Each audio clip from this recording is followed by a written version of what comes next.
Pada kesempatan kali ini kami akan mempresentasikan tugas AOL operating system kami yang berjudul Cara Membuat Virtual Machine dan Docker di AWS. Dan anggota kelompok kami adalah Frederick Hartono, Febrianto, dan Vincent Steve Wisnadi. Untuk bagian background, kita akan menjelaskan apa itu virtual machine, di mana virtual machine adalah simulasi komputer fisik yang dijalankan di dalam software menggunakan teknologi virtualisasi. VM di sini menjalankan sistem operasi dan aplikasi secara terisolasi dari perangkat keras fisik atau hardware kita sendiri. Contoh penggunaannya adalah kita dapat menjalankan berbagai OS seperti Windows, Linux, atau Mac di satu hardware. Mengapa kita harus menggunakan virtual machine? Karena virtual machine sendiri memberikan beberapa keuntungan seperti efisiensi sumber daya di mana satu mesin fisik dapat menjadi beberapa VM. Kemudian isolasi lingkungan di mana memastikan aplikasi berjalan terisolasi dan tidak saling mempengaruhi. Kemudian skalabilitas di mana mudah untuk menambah atau menghapus VM sesuai kebutuhan. Kemudian untuk virtualization sendiri adalah proses membuat versi virtual dari sumber daya komputer seperti server, penyimpanan, atau jaringan. Hal ini yang memungkinkan satu server fisik dapat menjalankan banyak VM secara bersamaan. Secara umum, terdapat beberapa jenis virtualisasi seperti virtualisasi server, di mana server fisik menjadi beberapa server virtual. Kemudian ada virtualisasi penyimpanan, di mana kita dapat menggabungkan penyimpanan fisik menjadi satu sumber daya penyimpanan virtual, dan virtualisasi jaringan, di mana membuat jaringan virtual yang dapat dikonfigurasi secara fleksibel. Kemudian ada penjelasan Ubuntu atau Linux, di mana Ubuntu adalah distribusi Linux populer yang berbasis open source dan mudah digunakan, dan biasanya itu digunakan untuk server, pengembangan, dan komputasi cloud. Kelebihan Ubuntu atau Linux adalah stabilitas atau keamanan, karena Linux itu dikenal stabil dan lebih aman dibandingkan beberapa sistem OS lainnya. Kemudian komunikasi dan dukungan besar karena banyak sumber daya, forum, dan juga dokumentasi sendiri. Dan Ubuntu dan Linux ini kompatibel dengan banyak server dan cloud, dan bisa digunakan seperti pada AWS. Kemudian untuk product knowledge selanjutnya akan dijelaskan oleh rekan saya.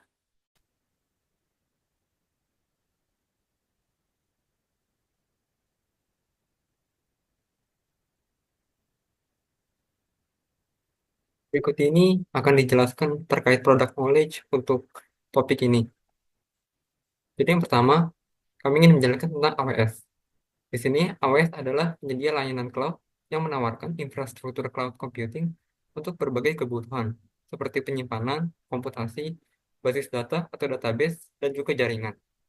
Di sini, layanan penting yang ada di AWS seperti yang pertama ada EC2 atau Elastic Compute Cloud, yang dimana layanan ini digunakan untuk membuat dan menjalankan virtual machine. Yang kedua, ada S3 yaitu Simple Storage Service, yang dimana ini adalah penyimpanan cloud yang scalable dan juga aman. Terus yang ketiga, ada VPC atau Virtual Private Cloud, yang dimana ini adalah jaringan virtual yang Anda kendalikan sepenuhnya. Mengapa menggunakan AWS untuk virtual machine? Yang pertama alasannya adalah karena skalabilitas cepat, yang dimana mudah untuk menambah atau mengurangi kapasitas. Lalu yang kedua, adanya kinerja yang tinggi, yang dimana adanya infrastruktur canggih dengan latensi rendah. Kemudian yang ketiga, harganya fleksibel.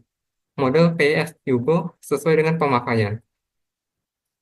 Kemudian kami akan menjelaskan tentang Docker. Jadi Docker ini adalah platform open source untuk pengemasan, pengiriman, dan juga menjalankan aplikasi dalam kontainer. Jadi kontainer ini akan memastikan aplikasi berjalan konsisten di berbagai lingkungan. Di sini konsep utama Docker yaitu adalah yang pertama ada kontainer, yang dimana adalah unit eksekusi yang berisi aplikasi dan semua dependensinya. Lalu yang kedua ada image, yang dimana merupakan template untuk membuat kontainer. Lalu yang ketiga adalah Dockerfile, yang dimana merupakan file konfigurasi untuk menentukan bagaimana image dibuat. Keuntungan dengan menggunakan Docker ini adalah yang pertama, portabilitas, yaitu aplikasi dapat berjalan di mana saja, seperti dev, test, dan juga production. Yang kedua, adanya isolasi, yang dimana setiap kontainer terisolasi dari kontainer lain. Lalu yang ketiga, adanya efisiensi sumber daya, yang dimana akan menjadi lebih ringan dibandingkan dengan VM, karena tidak memerlukan sistem operasi penuh. Contoh penggunaan Docker di AWS adalah seperti mendeploy aplikasi menggunakan Docker di instance EC2. Lalu yang ada juga menggunakan Docker untuk mengelola microservice di cloud. Sekarang saya akan menunjukkan tutorial pembuatannya. Pertama, kalian perlu membuat akun AWS terlebih dahulu. Untuk membuat akun AWS, kalian bisa langsung ke halaman AWS-nya dan cari bagian create AWS akun.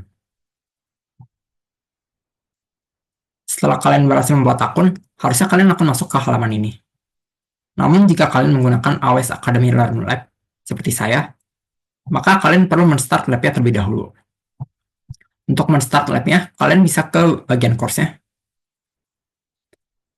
Terus cari bagian modules,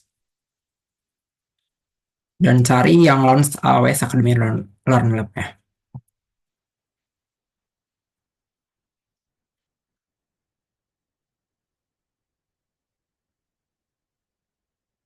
Di sini kalian tinggal klik saja bagian Start Lab-nya.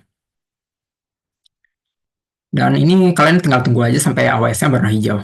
Karena di sini saya sudah men-start lab-nya, di sini saya bisa langsung aja membuka AWS-nya. Di bagian sini.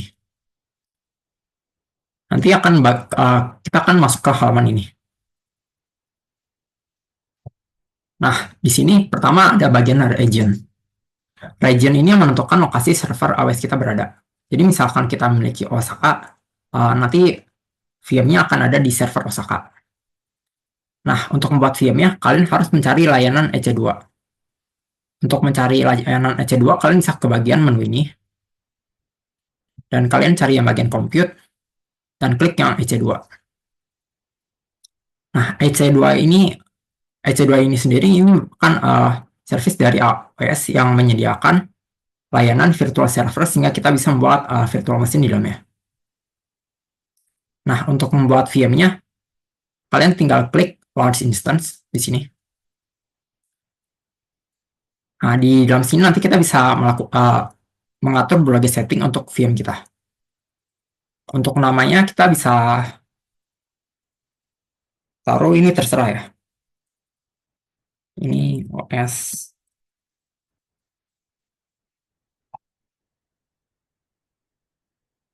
Terus di sini kita bisa memilih OS yang akan kita gunakan. Di sini aku pilih Ubuntu ya. Nah, di bagian sini kita bisa memilih versi dari OS-nya. Ini kita biarkan default saja. Terus di sini ada bagian untuk memilih arsitekturnya. Sama seperti tadi itu kita biarkan default saja. Dan di sini kita bisa memilih untuk tipe instance-nya. Jadi kita bisa memilih seperti berapa CPU yang kita akan gunakan untuk VM kita, terus memori yang bisa kita gunakan untuk memori kita. Di sini kita pilih micro saja.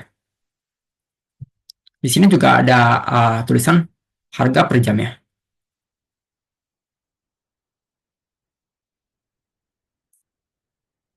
Selanjutnya ada bagian keeper login.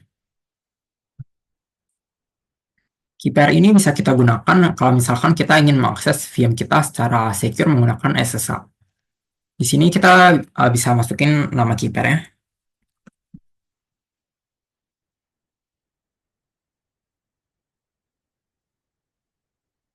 Terus di sini ada tipe keeper yang ada RSA sama ED25519. Ini kita pilih saja.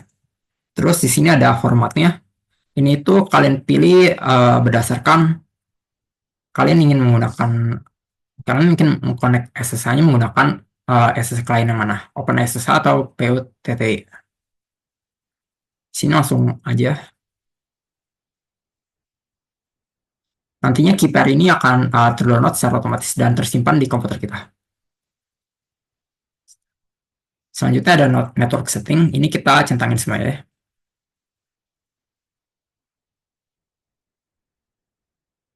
Terus di bagian ini kita bisa mengatur penyimpanan untuk VM kita. Jadi untuk yang free tier kita bisa mendapatkan 30 GB. Jadi kita akan mengaturnya sampai 30 GB. Terus habis itu kita bisa langsung aja create instance-nya.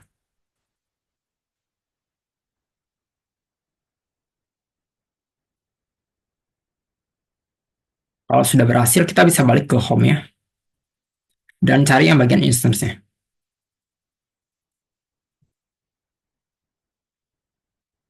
Nah, untuk menjalankan VM-nya, kita bisa tinggal centangin VM yang kita ingin jalankan. Terus kita pilih Actions dan klik Connect. Nah, di sini ada beberapa pilihan untuk cara mengkoneknya. Kita bisa menggunakan SS Client, atau kita bisa langsung connect menggunakan EC2 instance-nya. Di sini kita langsung saja connect.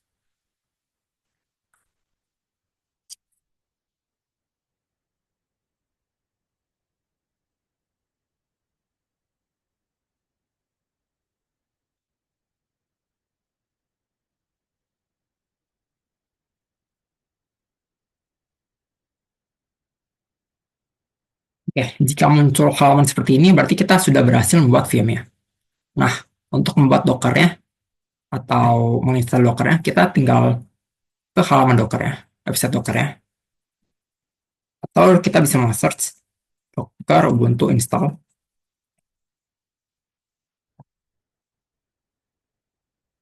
Klik yang bagian pertama ini, dan kita tinggal mengcopy dari sini ya.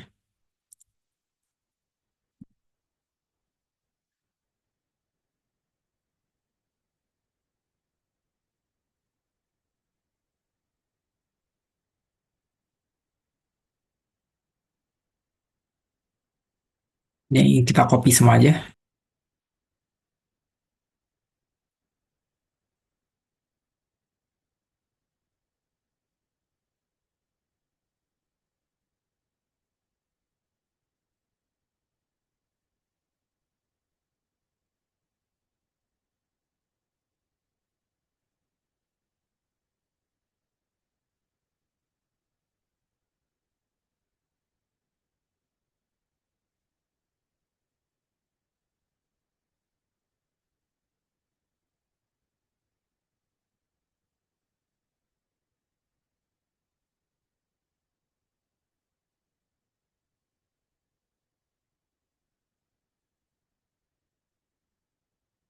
Selanjutnya kita bisa menginstal latest versionnya.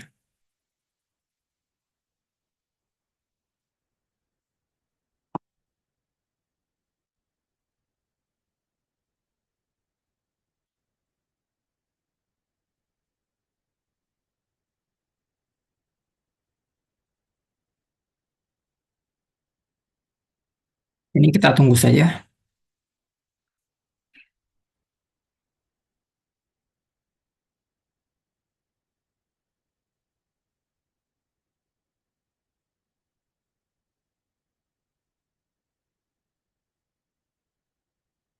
Oke, jika sudah, berarti kita telah selesai menginstal Docker-nya. Nah, untuk memastikan Docker-nya sudah terinstall dengan benar, kita bisa coba menjalankan ini.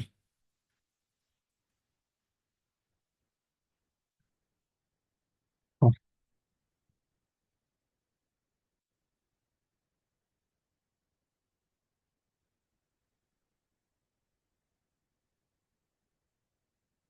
kalau sudah muncul message seperti ini, berarti Docker kita sudah terinstall dengan benar.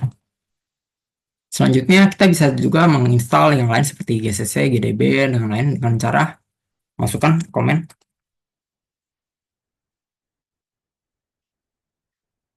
sudo apt install.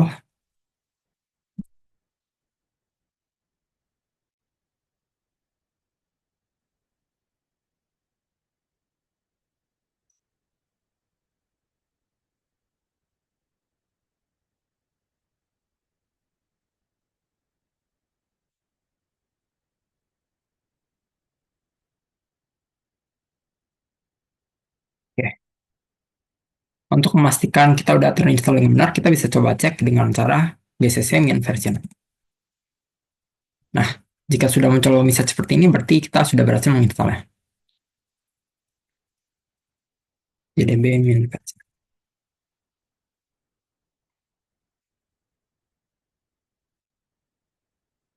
GDB sebenarnya kita perlu install nya kembali.